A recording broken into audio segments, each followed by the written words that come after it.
yes, hello everyone, and welcome to the 6th session of the In Conversations with the Finnish Institutes. And as Sonia said, today it's in collaboration with the Stop Hatred Now festival. This is a festival. Would you call it a festival? Or a platform. A platform. Okay. Just fun times together. Yeah, exactly. Hanging out, talking about critical topics. This discussion series is a production of the Finnish Cultural and Science Institute network. So there's a bunch of Finnish institutes around the world who have also participated in conversations with discussion series. As you can see, our theme for today is critical culture, criticality in cultural productions. Sitting next to me is Aurélie Disasi, they, them, prefers to be called Ahu. It's a more gender-neutral term or name. They are a poet and a freelancer and a workshop coordinator. They use poetry to raise awareness about intergenerational and cultural differences that touch base on mental health. Ahu also leads workshops around the concept of safe or safer spaces for an artistic, racial, and organizational working point. Across from me is Antoni Hætta. He's a young musician and a composer for the Norwegian part of Sápmi.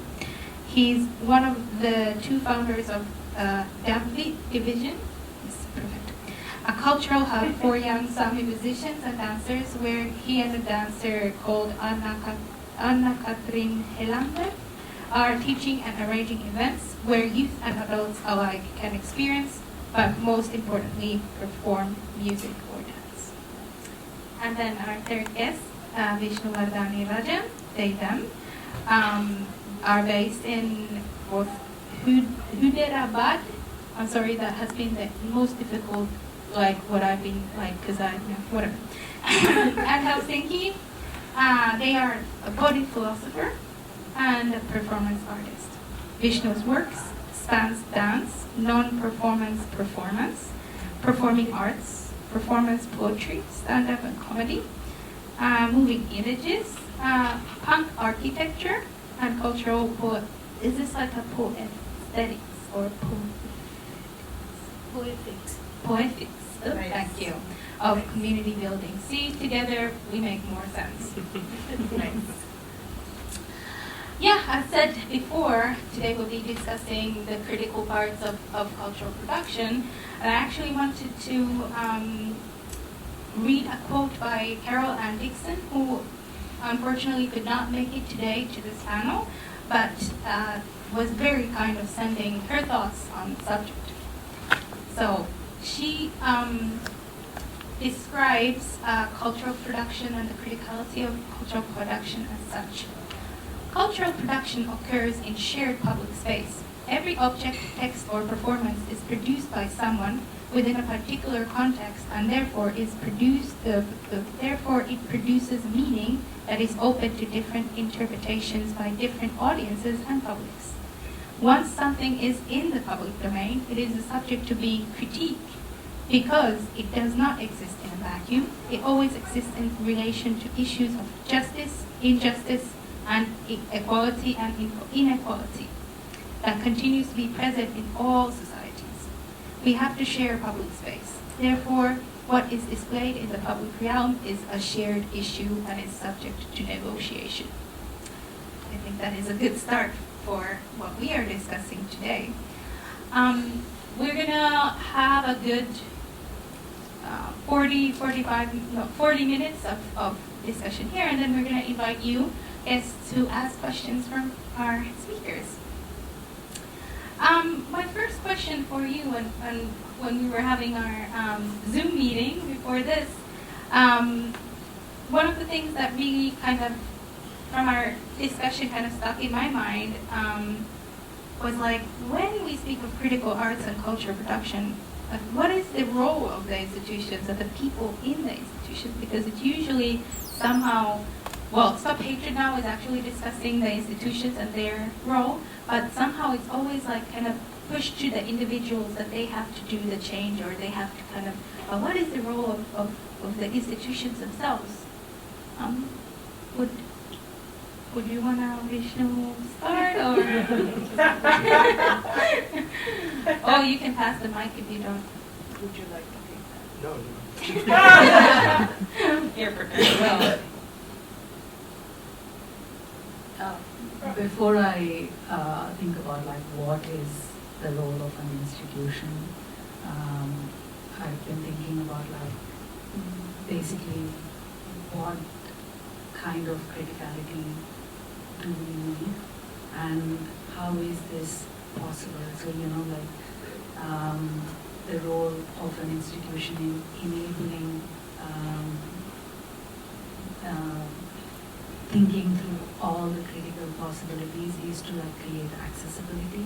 And how does that accessibility look? Does it you can't hear? Can you Speak louder? just, yeah. Okay. Is that okay? Yes, Thank you. because my mouth is a microphone. Nice.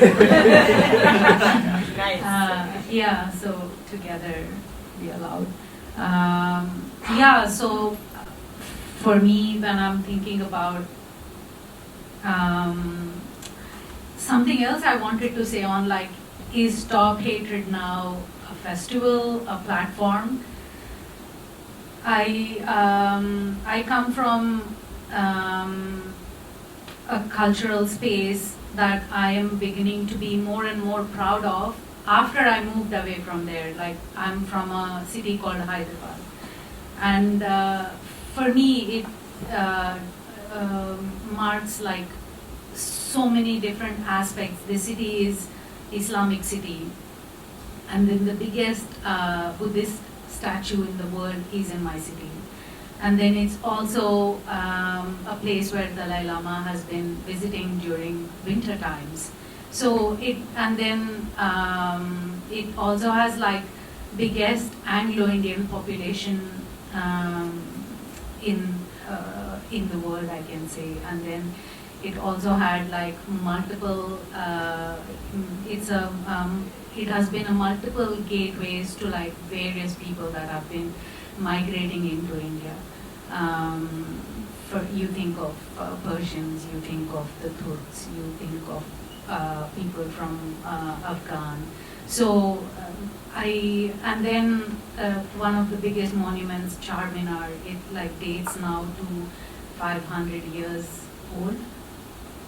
And in my head, when I think of an institution, I think of it as some kind of an architectural space, which helps as a point of arrival, like where if I need something, this is where I go. So it's a point where I can access. But so first and foremost, I would say that's the first role of an institution, if it's working with arts and culture.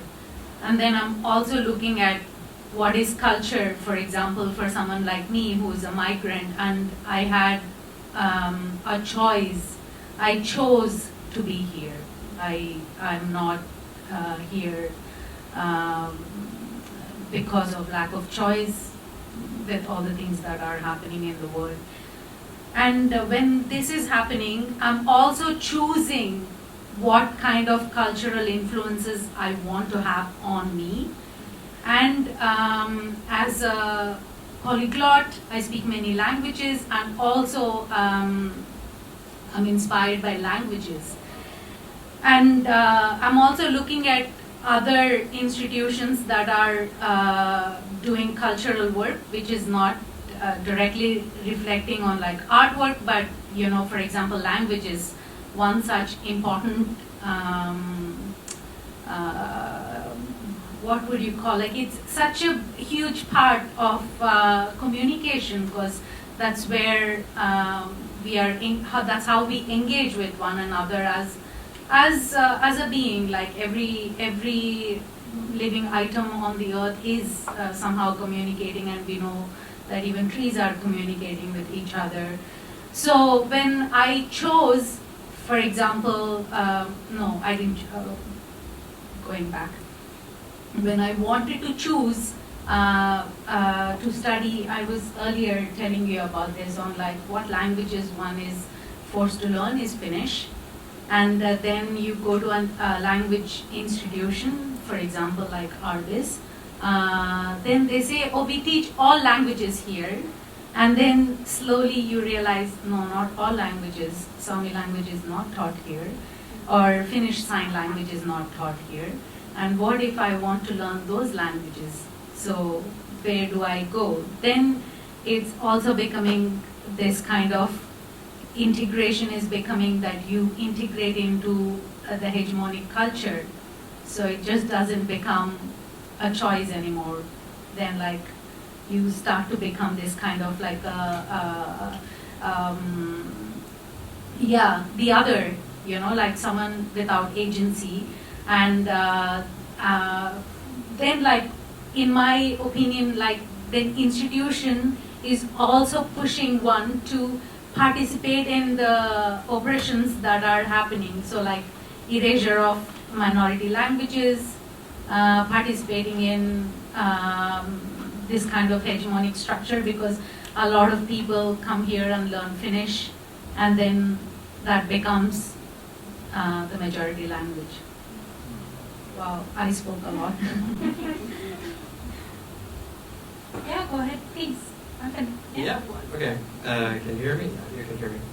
For me, I think the institution carries kind of like this role of being like a building a bridge between cultures in many ways. For example, with the Sami culture, we should learn through, like these institutions have some sort of responsibility of learning or teaching the Sami culture to the inhabitants of the country or the city or whatever, which in my case I've experienced that a lot of the institutions have not necessarily done.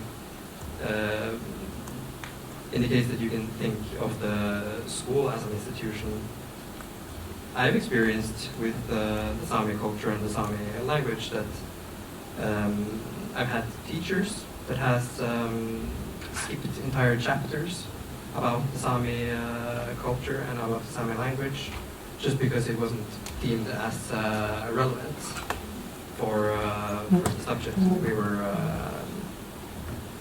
learning about, which was Norwegian. And obviously, a lot of those things are really, really hurtful, and I feel like the institutions should take the responsibility to be more diverse, to be more inclusive, obviously. And at least for my own sake, in my own culture, they also carry the responsibility of fronting, you know, the Sami culture, because it's a part of the Nordic cultures and it's natural part of their history. So yeah, that's immediately the thing that pops into my mind when you ask about institutional responsibility. Do you all want to compliment that? Yes. Okay, first of all, thank you. Can you hear me? Yeah. Because I've had remarks that I speak very softly.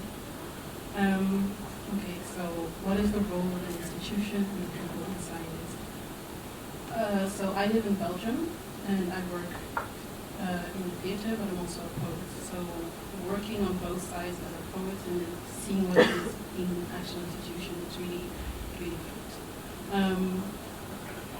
It made me question if the institution even knows that they have a role to play in the process of how arts and culture is so like produced and cultivated. And for me, the role of the institution should be to, is this working? Okay. For me, the role of the institution should be to question, first of all, who they are, to know the history of the building that they're working in, that they are, and that they represent. Because a lot of times what I found is the artists that go into buildings that produce artwork, or where they have to present their bodies or present the work, you know, that they're passionate about, it's tied with a lot of like emotional and traumatic, like, you know, history. And a lot of the times the artists end up going there performing pieces that are more political rather than of pleasure. And that's something that's really stripped away from their agency. They don't get to produce work that is, tied to, a choice that they can make rather than a choice that is put onto them without them actually making a decision for themselves. So yeah, I made some notes and I can literally visualize. Perfect. In my head. This is me, I'm processing while I'm talking. So yeah, I think an institution, the role of the institution is to not only question who they are, question what it is, that the history of the institution so that they know how they impact and then they know that the artists that they bring in, I'm speaking from the point of view of an artist because this is what it is, the artists that they're bringing into the space, how to be able to create a space that is safe enough for them to navigate, because I don't feel like if it's an institution that was already built on white history, whiteness in a sense, it's never going to be safe for black and brown bodies. So it's also to be highly aware of that. I think institutions should put it into practice rather than theory. A lot of the things that I have seen while working in production is we will have mediation, conversations and talks, and you will invite artists that talk about what does it mean to slow down, or how can we create spaces that are safer.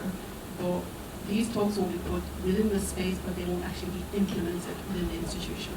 So for me, that's not really doing the work. You're hiring someone to come and talk, and then you just take them out, you pay them, and then you're not actually implementing that within your working colleagues to show that you actually mean what you to show that you actually care about what the artists do. So these are just some of the things that I feel like institutions are really not. They're aware of it, but they just don't feel like they need to take responsibility to do that work. And if they do, they feel like it's either too much work. And then I think the second part of your question was about the people in the institution. Yeah. I think the people need to be aware that they make the institution.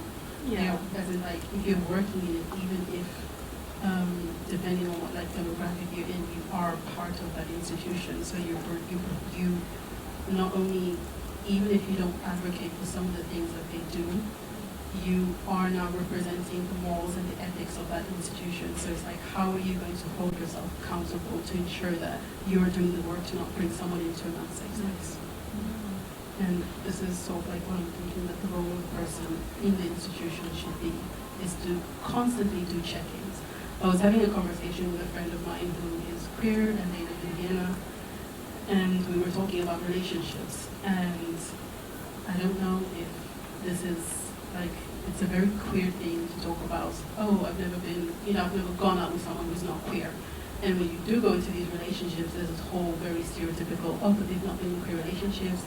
I don't know if they know all the dynamics are in these kind of relationships. And one of the things that we talked about was it's very common within queer relationships to do check-ins with each other, because when you grow up in an environment where you are not allowed to be yourself, you search for people that look like you, so that and end up creating this sort of support system.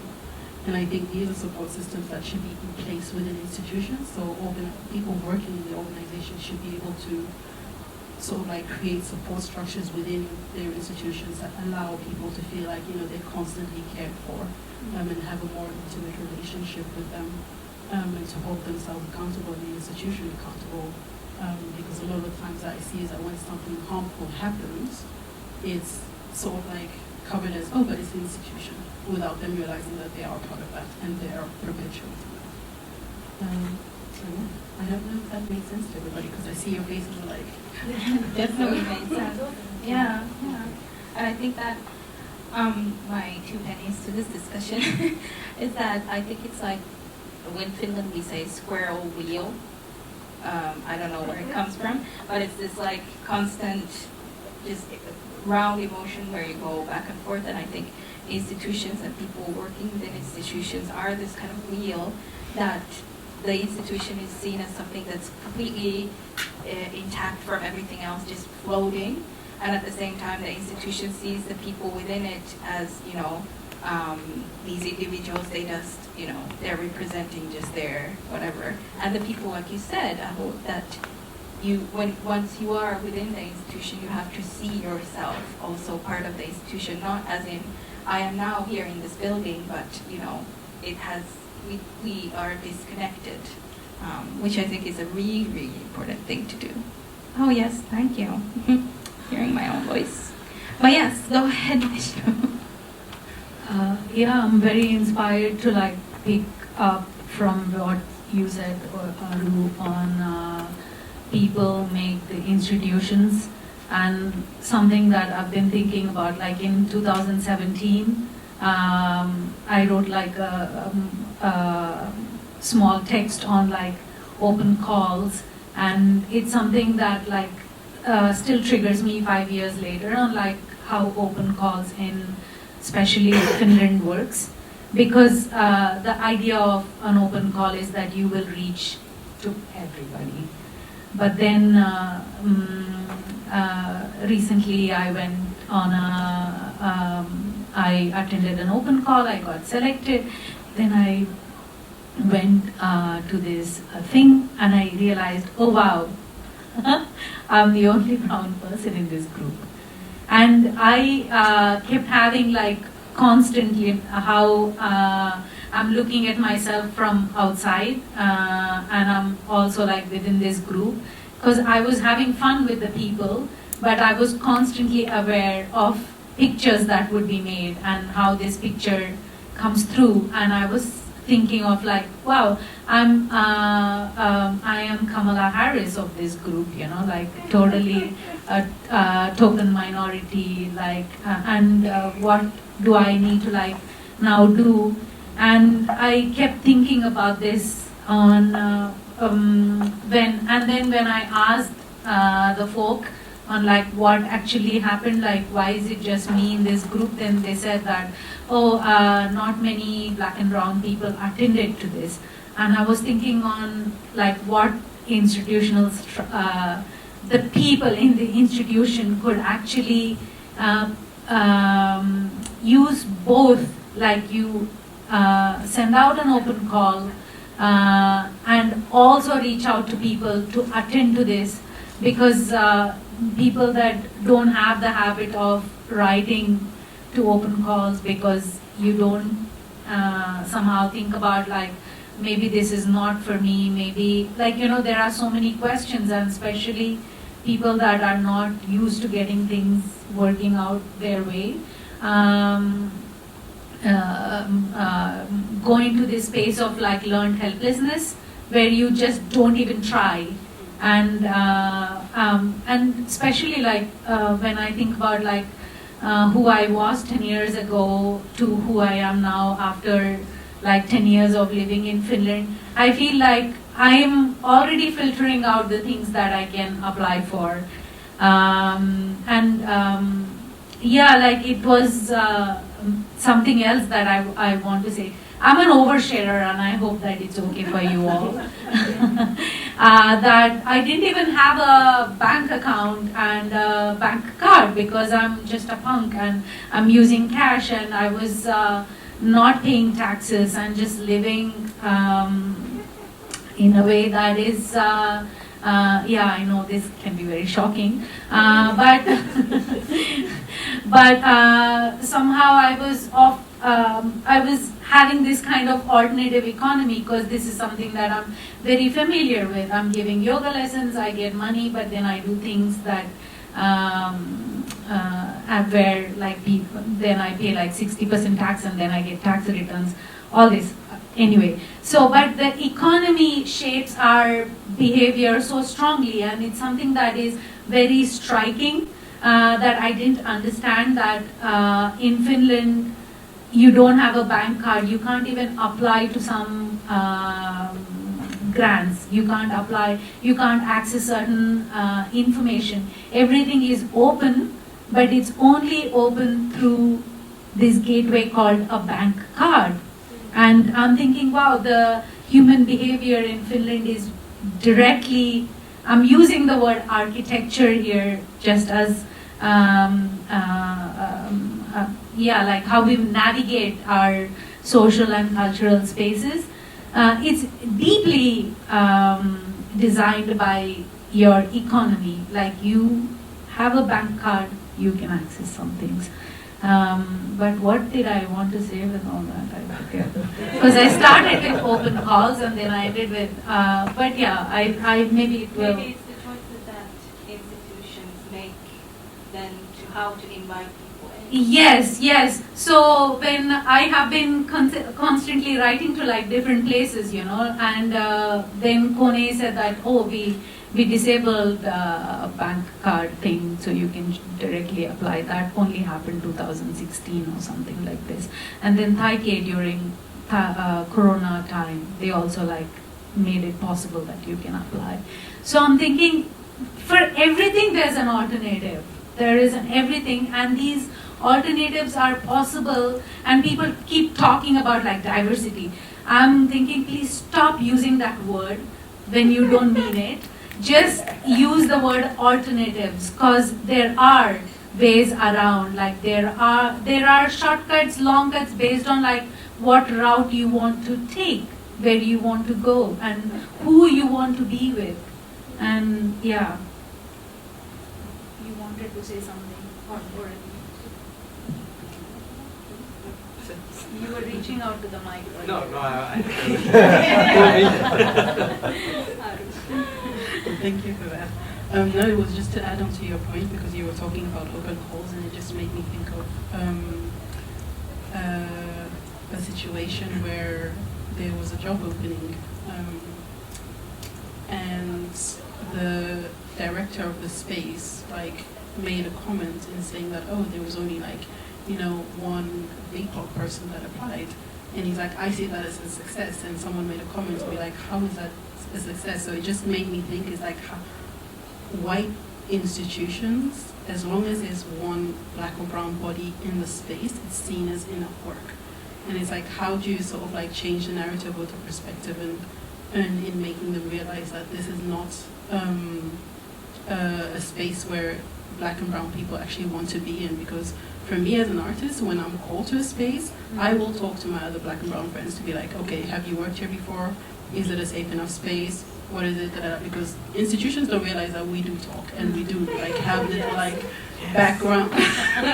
We have a little network of, you know, information to be like, do not work there because they underpay you, they overwork you, all these kind of things. So this is something that like it was just more of a comment to what you were saying in regards to. Yeah. I think in someone who is just being problematic, and yeah, it's really tiresome, and also that kind of language erased culture, and they did erase a lot. They burned a lot of cultural items, and they put the Sami people in those boarding schools where they were being hit if they were speaking Sami. And this happened in all of the Nordic countries, and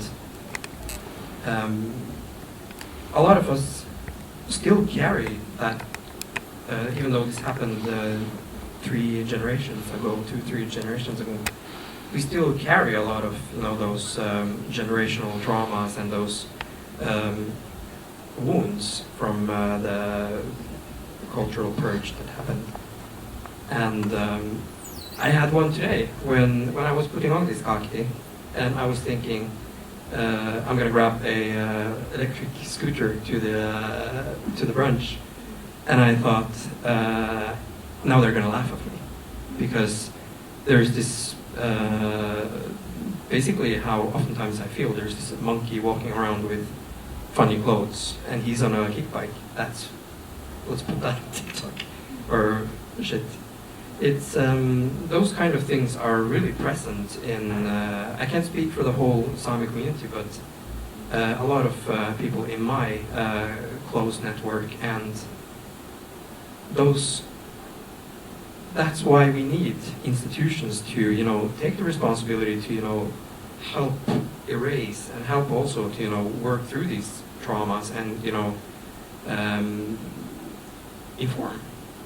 There's a whole lot of racism happening in all of the Nordic countries, most in Russia, but again, Russia is a lost case. But the whole coastal Finnmark, where's the area where I'm from Finnmark, which is the northernmost part in Norway. Has been for a long time, I think it's a little bit better now, but has been a long time that you can't wear gakti if you're in the coastal areas, because you will be beat up. And it was only 10 years ago I saw in an interview this famous Sami actor that said that I won't wear a gakti in Alta, which is my closest city, and also the city where everything happens in Finland, because he will be beat up. And those kind of things, it's still so shocking and still so frustrating that because we speak up against these things and we try to take the space, we will be painted as aggressive and problematic and white noise of aggressiveness. So. May I share an anecdote? Do you have something to This reminds me of like what, for example, in Finland. So, talking about white Finns and myself, I'm shameless and I am speaking to like everybody anywhere I go. And now the anecdote is from this space of character, and I am in Midnight Sun Film Festival where I have been volunteering like from 2012 until 2019. And I was engaging with like a person there who was beating their carpets, and it's happening in Sodankylä, it's in Lapland. And I was speaking to the person, like, they were like, what are you doing here? And I still didn't yet have trauma about that question then.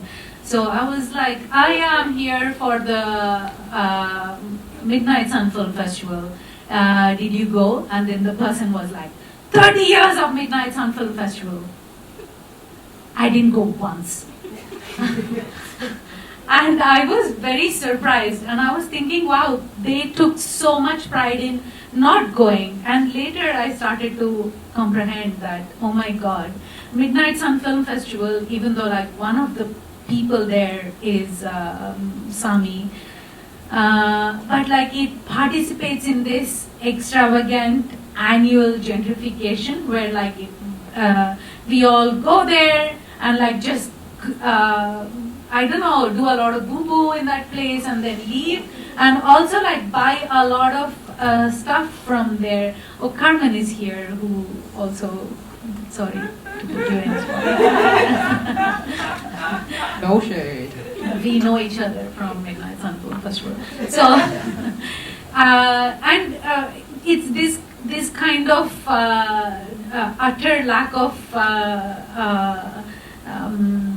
sensibilizing people to the land, like what Aru you also said on like acknowledging where we are or thinking about like what is Lapland, because Midnight Sun Film Festival, we like go there and you watch movies from like across the world, but not many times do we take a moment and say, hey, let's give our gratitudes to the space where we are at.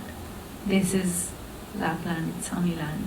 Because just next to the school is a Sami church. Nothing happens there, like not a single event happens there. I'm thinking like, wow, because the guests that come to the festival, now I'm going on a random rant, but yeah.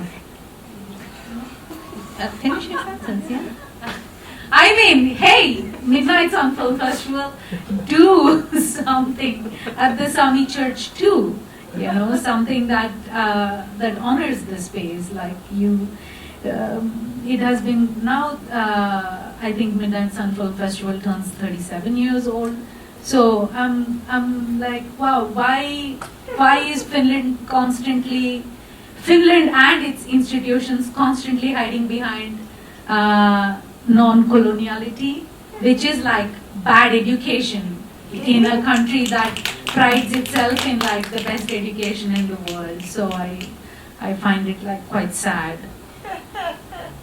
I think that's a perfect example of like hiding behind things, and we've gone through all of my questions. Thank you for everyone for learning all my questions now, for answering them, but that kind of, in my head, that births more questions about things like, I I was thinking about identity because we were all sharing about when you enter an institution and emphasize a white institution, there are no other, to be clear to other people.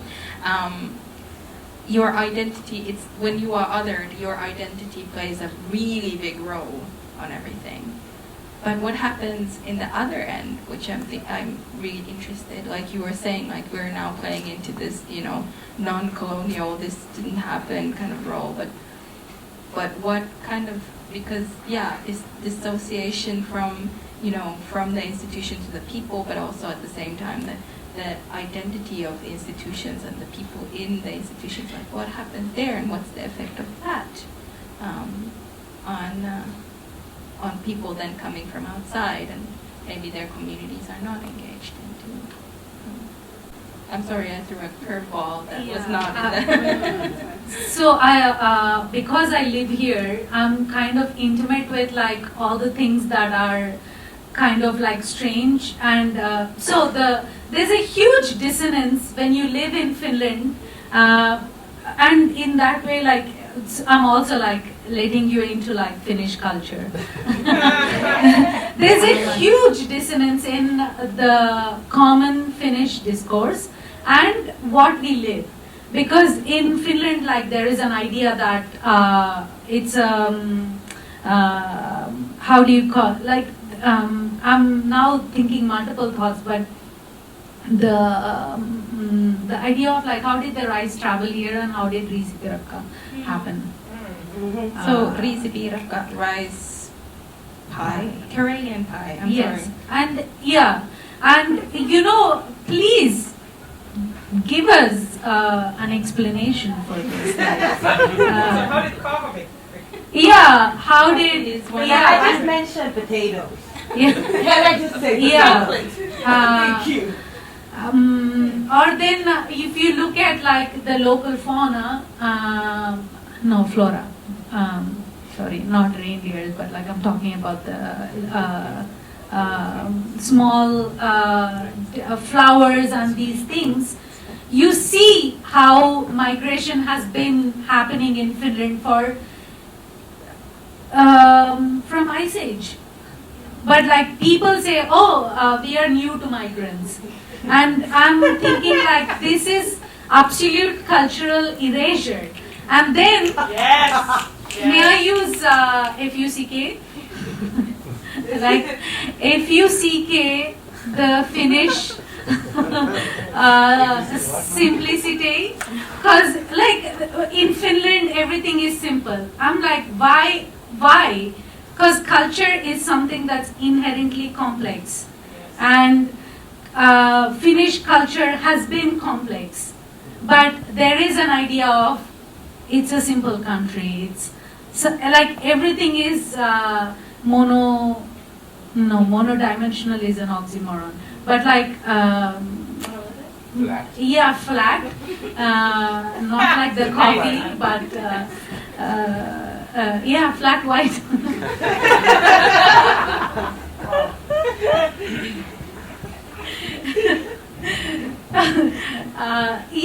So to me it feels a bit. Okay, Go ahead.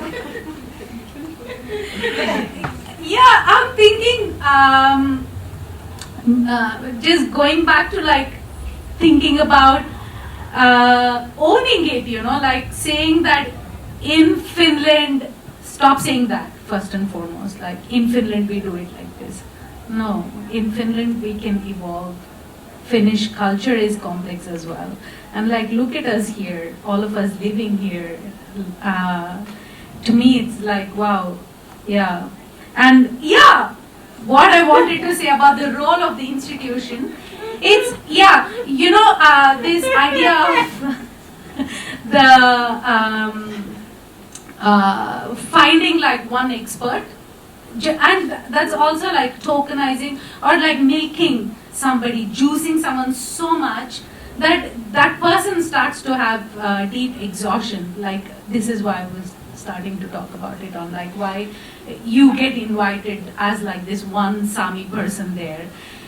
how can you be the voice of all the Sami people? So even if institutions choose to have someone who is helping them think through matters that is beyond their own embodied knowledges, they cannot just use one person and exhaust them of all their resources.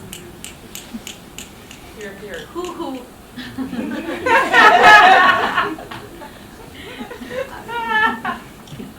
I can't go off that. No.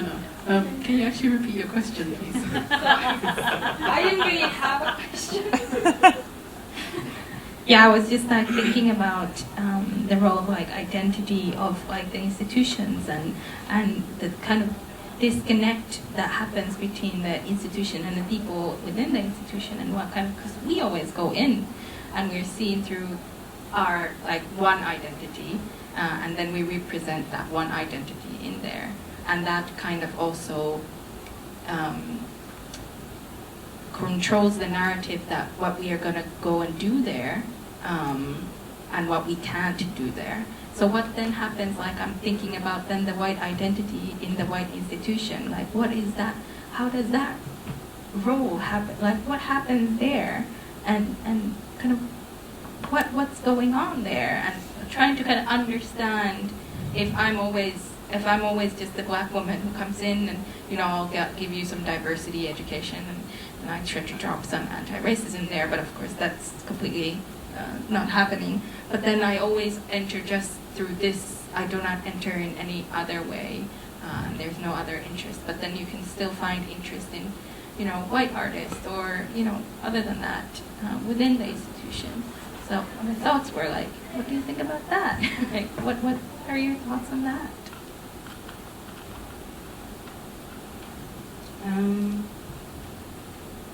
Oh yeah, you're allowed to rant as well.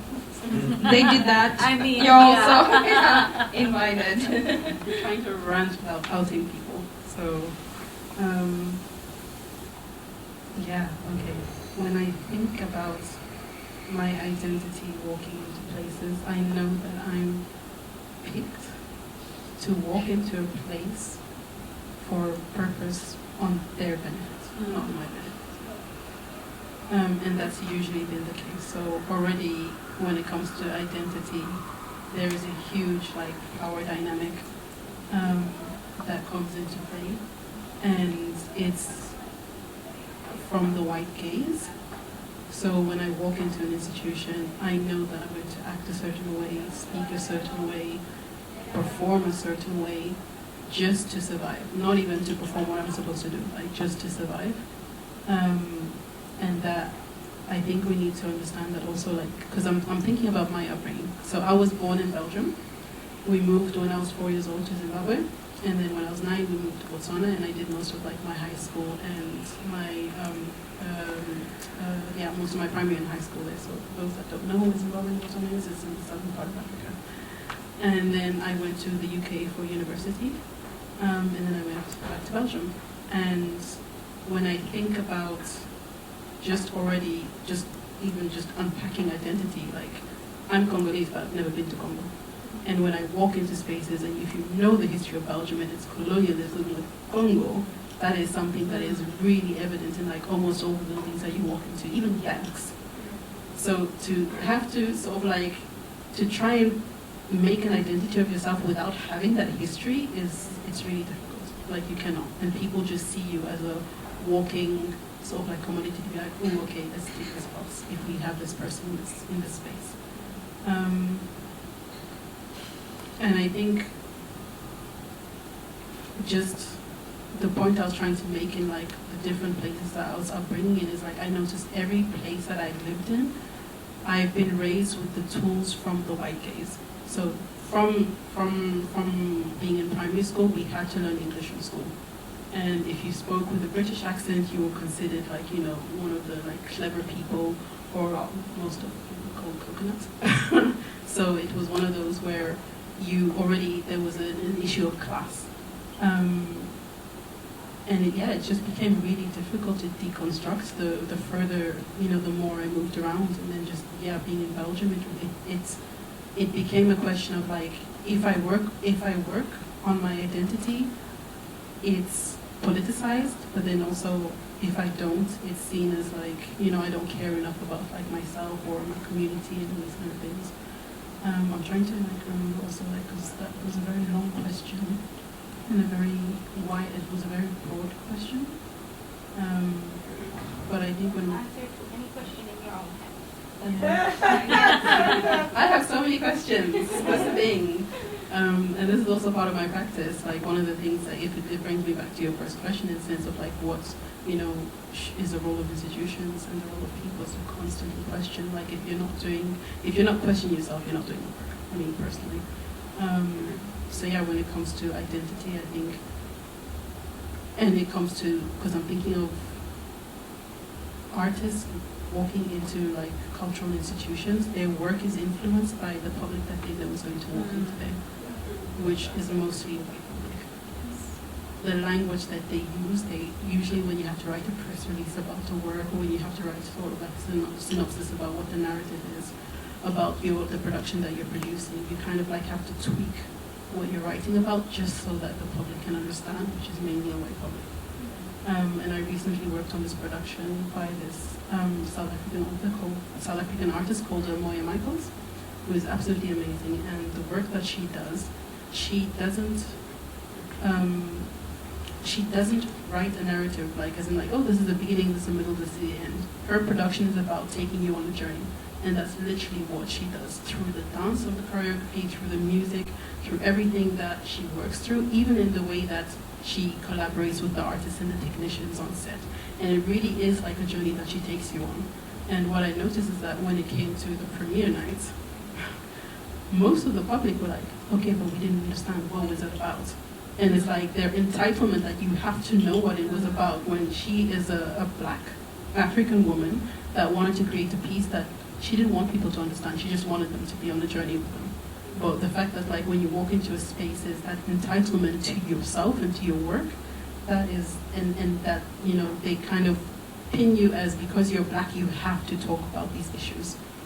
So they already put you in a box that you have to educate them based on what you look like on the outside or whatever, you know, aesthetic that, you know, you have, which again shapes your identity and who you are. You don't even realize it. It happens consciously and unconsciously. So yeah, I feel like I trailed off there, but hey. Would you like that? Yeah, just adding to just this on like, let's start to make art that we would go and watch with our parents, you know, not like something or with that gives us pleasure, not something that is. Sorry, I just experienced a small like opening of your apologies. But yeah, not all of our parents, but but yeah, something that gives us also pleasure, because it has been about like just selling our traumas. I think also the thing is, what I've noticed is that when you're asking someone to produce work, or when you even yourself, because I purposely stopped writing as a poet for a year and a half because I was constantly contacted by institutions to write pieces on the events that they were making, not even pieces that have to do with my work. And I found myself just doing it because, of course, I need money financially. You're put in a situation where you have to kind of like survive. And I noticed is the language that we use is language that is colonialist language. So it's like, how do you already deconstruct that and then create work that is genuinely about who you are? Even though, okay, I was raised speaking English and it is part of like who I am, it's like, how do you also divest from that as well? And the tools that you're given, it's like Audre Lorde's work, you know, with the master's tools will never dismantle the master's house. It's like, how do you expect someone to do the work on themselves with the tools of white supremacy, when that is actually what is oppressing us? Then it becomes a constant cycle of you end up oppressing yourself. And someone said to me once, it's like, you owe it to yourself to not be your own oppressor. And from then on, it was like a click to be like, okay, shit, like, how do I, excuse me for swearing, how do I, you know, constantly, you know, have my own agency in the work that I want to do, have my own agency in the relationships that I want to have, or the way that I want to navigate. And if you were to ask about me in Brussels, they'll be like, oh, Aru never goes out. And it's like, no, actually, like, it is draining to be in these spaces where you're expected to be someone that you're not, because there's already a vision of how you as a black body are supposed to navigate within these spaces. So, yeah. Now I have a quick question, and then we'll see if there are any questions from the audience. I think this is a good one to kind of not close the discussion, but like put more thoughts in our head. I think because we've been talking about now here how to kind of how draining it is to like go into institutions, and then all like the whole process of producing and everything, how it kind of consumes us, and we end up not doing what we wanted to do originally, but we are pushed to do what the white gaze wants us to do. I think then kind of how do we preserve ourselves? Like what are the steps to preserve ourselves and the culture that we want to represent or reproduce in those spaces in the white institutions, and especially I think it was like one of also Antoni's thoughts when we were having the discussion is like how to share our culture without it touching upon like voyeurism or exploitation or abuse or use. Do you want to start? Yeah, it's super difficult because I feel like every time we do put, at least every time I put out art, it's kind of like so exotic. But it shouldn't be that way, and I honestly I don't know how to prevent that kind of thinking. That we just have to keep producing a lot of art. We need to keep making spaces for artists, and especially young artists. And I think that's a little bit what we are doing in my studio. I have a studio with a dancer where we make a space for young dance interested and music interested Sami people, audience, but also artists. So we give them a possibility of performing and or learn music and dance from a Sami perspective. And I think we are inspired by a lot of those. I think DIT movement that happens in the art environments, and especially there was this art collective that we had a project with in Reykjavik. That their focus is to make art for we call it grasrota in Norwegian. Like I don't know how it translates. Yes. Grassroots. Yes, I know English. I think we just have to keep making spaces. I think we need to give young artists and young Sami artists, young BIPOC artists, a space where they can keep showing their art and not have anything attached to it. It's just them showing what they want and need to show. And I think we are a little bit too stuck up on that institutions needs to be, in the driving seat, but why can't we, just jump into it ourselves and keep make these spaces for ourselves and keep pushing these things ourselves if the institutions don't want to do that.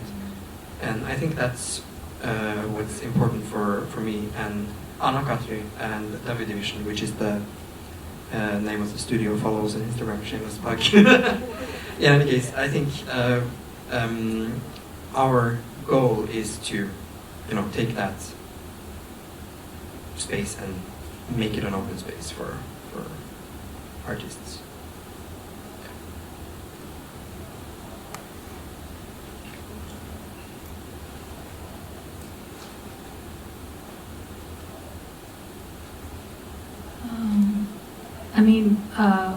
When you are coming from certain places in the world and thinking of okay, the possibility of wherever we live, that's where we want to express who we are, and that may mean that, you know, like my art may hold all that I hold in my cultural heritage.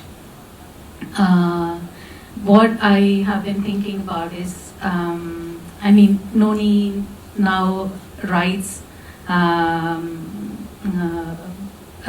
critical reviews about like art scene in Finland, and this serves as like, you know, post reflections on like what has happened, and it works as like pedagogical guides.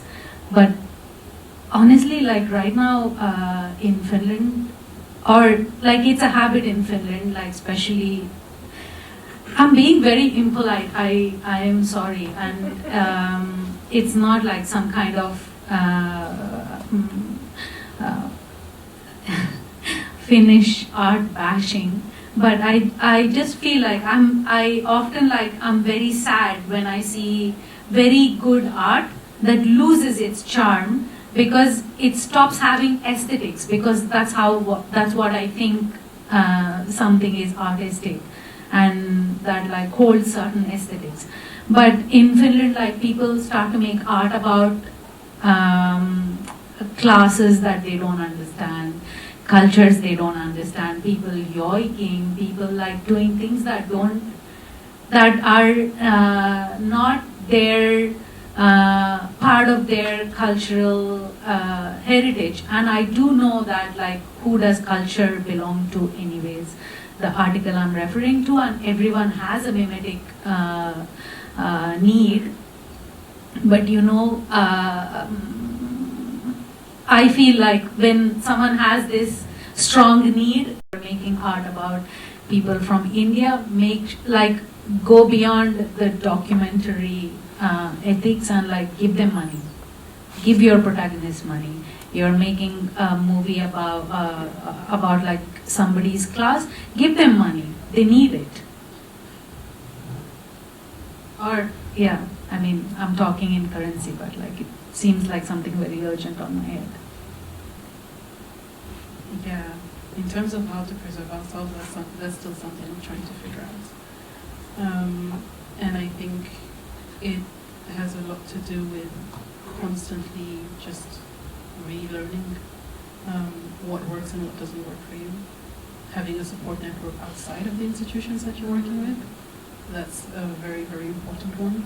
A place where you feel safe enough to just rant or be, or just let loose, or not even have to do anything. Yeah, that's still that one is still in process. In terms of how to share our culture,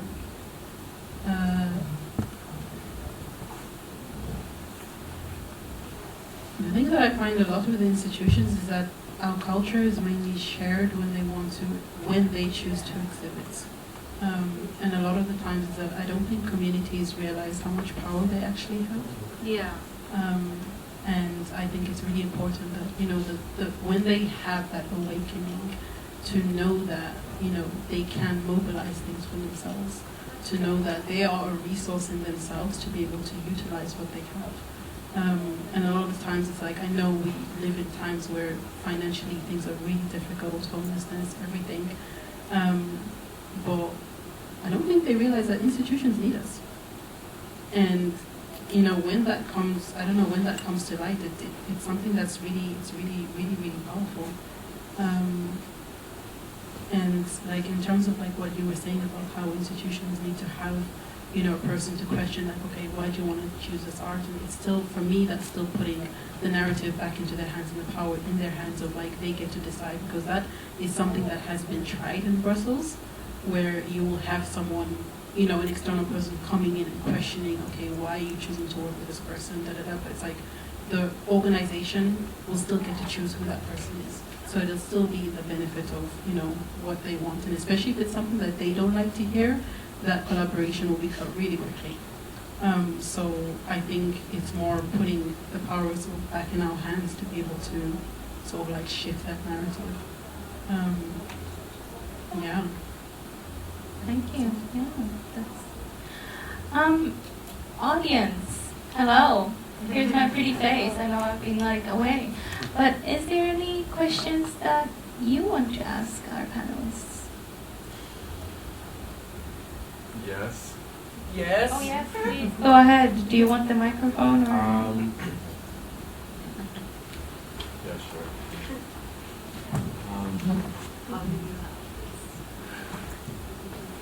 Sorry, the chair.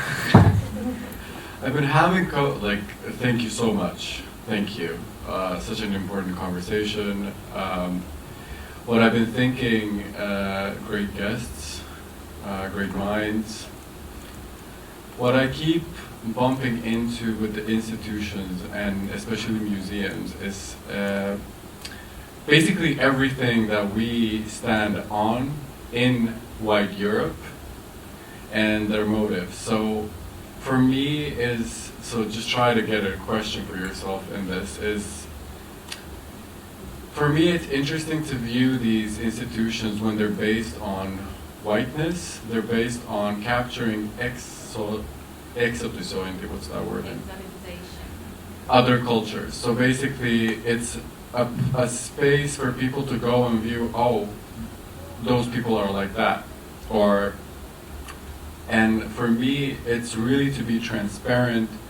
Everyone needs to be super transparent, especially in these times, and question, why did a museum first was made? What's the motive behind a museum? I don't hear the talk. We don't talk about it in schools. So decolonizing that, decolonizing so many things. And one thing is that if we start decolonizing, a lot of white cultures will crumble because they're built upon so many different places and sucking the energy from different regions that they've been taking on. This is not for me to be like, you did this or did, no. Fundamentally, decolonization is a threat because a lot of things will come down. So we are we're trying to go, we need to be as loud as you've been saying. But I keep wondering, so the fight goes on, or not a fight, and everyone here who practices what they do have the right to practice them in peace and in a space where they don't have to be a political figure all the time. So I keep wondering, why are we trying so hard to make a point to these people, but then again we want it because they have something that's been belonging to us for a very long time. So it needs to change. So I just wanted to say that. Thank you for the conversation. My question is, I don't know what's my question,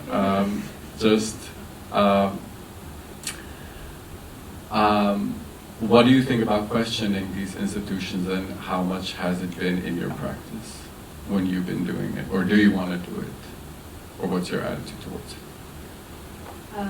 My entire, until I started to work on community building, I have just been in underground, I only started to surface into the art scenes from the time I started to work on conflict.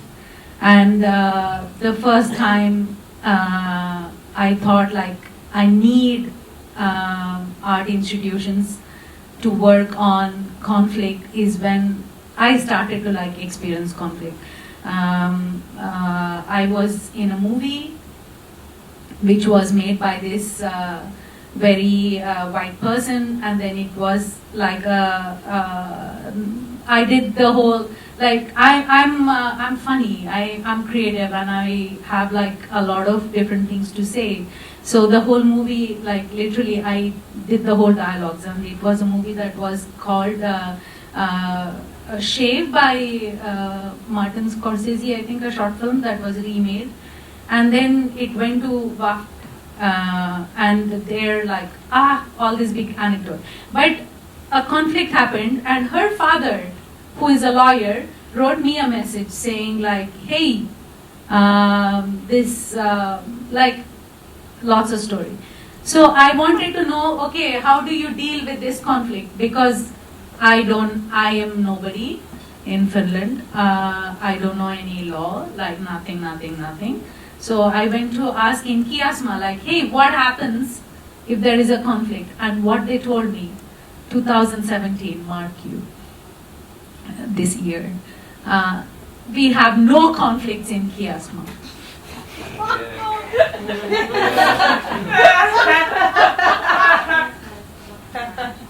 Yes. And 2018, you all know what happened there. Like, and I was like, okay, how are people talking about conflicts? You know, like, and I'm talking about, like, of course Ali also is working with conflict, but like the global conflicts. For me, it's like these kind of people science conflicts, you know. So my way was like just throw myself into learning about it. Like, so I went to train on like conflict resolution tools with Sofia Bustamante and like inform myself about like sociocracy and self-governing tools and so on and so forth. And then again, like thinking about you have something to say, where do you go and complain? And complaint making, Sarah Ahmad's work. So that's basically when she was giving a lecture. I attended like her classes and like I'm like, okay, this needs to come to Finland, you know, like people say, oh, I complained a lot, but then okay, what is the next step? And but in my mind, I do not want to educate the institutions. I just want to have tools for us, because I am a strong believer of micro communities. I believe that everyone can be heard, seen, and feel satiated in good company when the groups are small. And then we can have large gatherings like these rituals where Stop Hatred Now gathers like everybody, where it's kind of a wedding, you know, like a huge party where we are coming together and like checking what's happening. But the idea of like when I think, but like just a quick note to institutions, like all effluxing and no action makes institution spaces like dull, boring, but also unsafe. Just,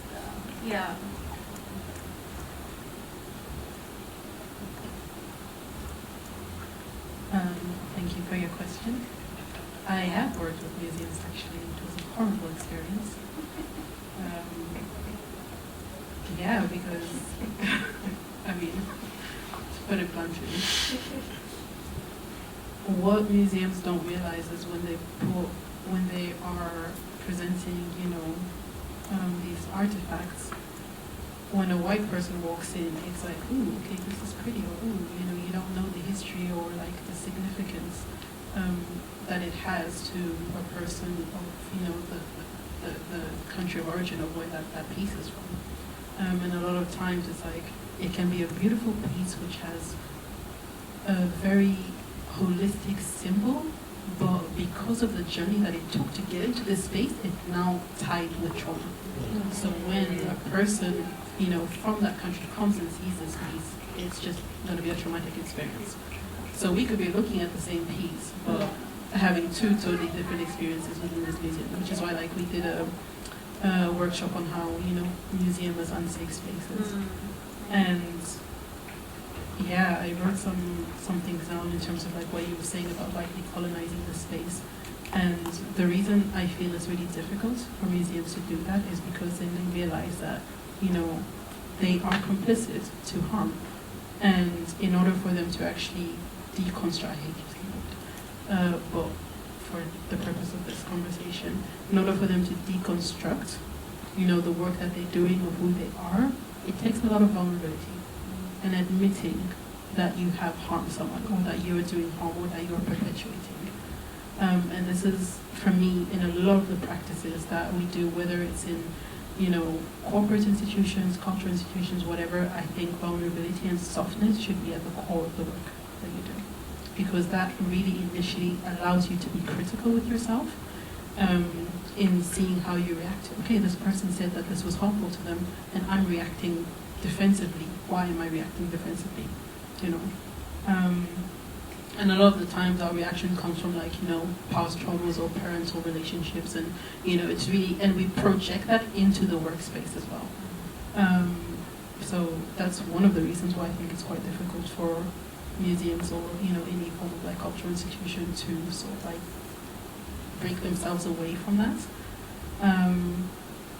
Another reason why is like it means they have to let go of the power that they have when they are within these spaces or, you know, being in these institutions. Yeah, it becomes really, like we mentioned before, there's sort of like a shift of narrative. And even though some people don't really like to hear it, the history that is in these museums is also their history. And it just means that they have to face themselves in the mirror and realize, oh, they actually were shitty people.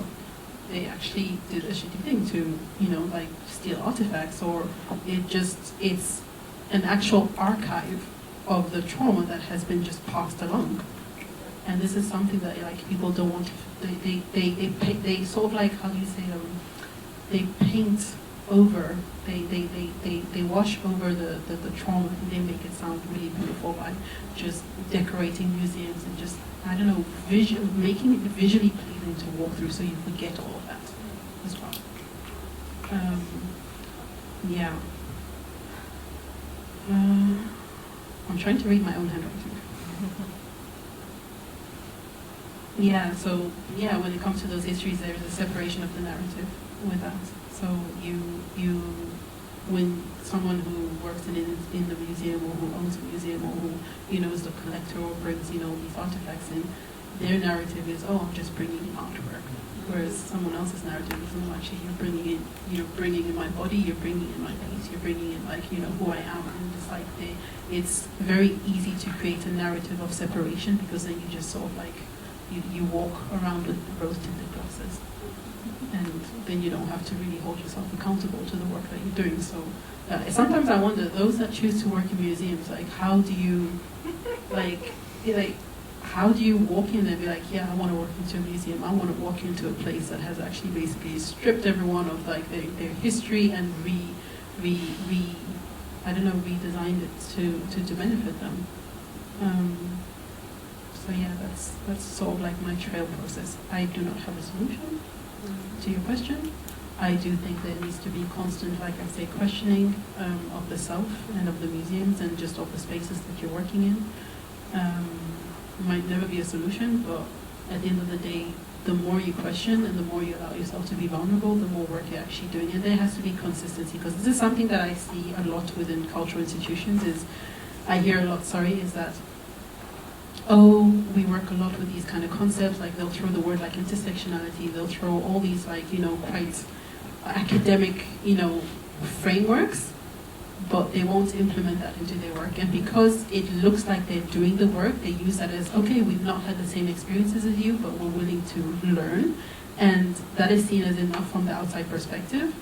And it makes it look like, so it makes it look like they're doing the work, and they, like, because I'm saying this because I recently had a conversation with someone, like, literally last week, where they're like, so we're doing the work, but, you know, it's really slow, and people get really frustrated with us about it and stuff.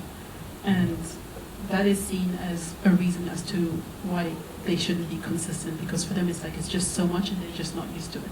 It's like, if you're going to be consistent with it, you need to physically show it, which comes back to the question of transparency. It's like, how do you constantly show that you're actively doing the work, that, you know, you're unlearning and creating new frameworks outside of the tools that the institution was built on?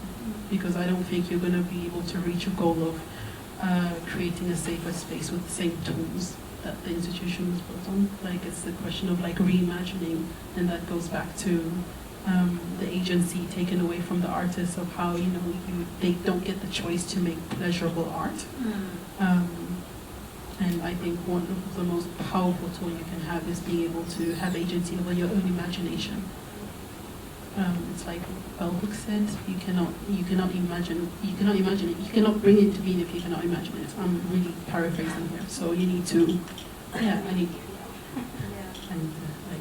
worst part is it's actually my emails. So it's like I'm trying to think as I talk, but yeah. So I think we need to be able to be in a position where we give ourselves back the power to reimagine, so that we can instill and create resources of little communities and ways of working together. Yeah. I'm sorry we have run out of time. I stole a little bit more time since we didn't have the smoothest of starts. But if you had questions, I'm sure these people can wait after this, like 10 minutes, to answer any of your questions. But I just wanted to say thank you all for coming. Thank you so much, Stop Hatred Now, for hosting us. And thank you so much, our lovely, lovely guests who have been so generous with their gifts.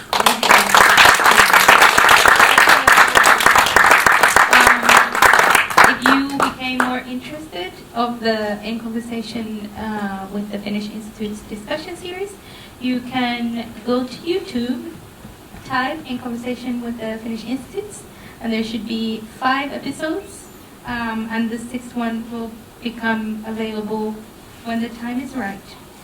I just want to say thank you for my behalf of also the institutes, and yeah, I wish you all the best Stop Hatred Now platform festival time in this universe.